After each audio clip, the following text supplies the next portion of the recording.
Joel 1. The word of the Lord that came to Joel son of Pethuel. A plague of locusts. Hear this, you elders, listen, all you inhabitants of the land.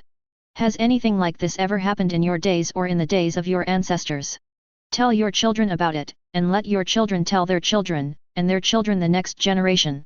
What the devouring locust has left, the swarming locust has eaten, what the swarming locust has left, the young locust has eaten, and what the young locust has left, the destroying locust has eaten. Wake up, you drunkards, and weep, wail, all you wine drinkers, because of the sweet wine, for it has been taken from your mouth. For a nation has invaded my land, powerful and without number, its teeth are the teeth of a lion, and it has the fangs of a lioness. It has devastated my grapevine and splintered my fig tree.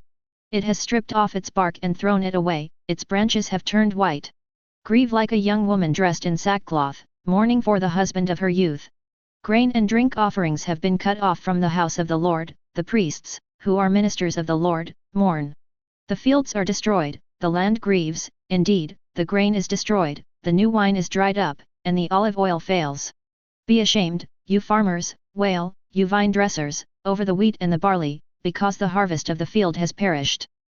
The grapevine is dried up, and the fig tree is withered, the pomegranate, the date palm, and the apple, all the trees of the orchard have withered. Indeed, human joy has dried up. Dress in sackcloth and lament, you priests, wail, you ministers of the altar.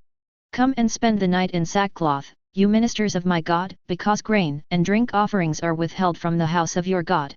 Announce a sacred fast, proclaim an assembly.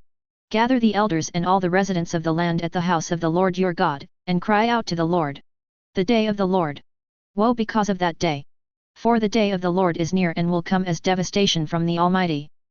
Hasn't the food been cut off before our eyes, joy and gladness from the house of our God? The seeds lie shriveled in their casings. The storehouses are in ruin, and the granaries are broken down, because the grain has withered away. How the animals groan! The herds of cattle wander in confusion since they have no pasture. Even the flocks of sheep suffer punishment. I call to you, Lord, for fire has consumed the pastures of the wilderness, and flames have devoured all the trees of the countryside.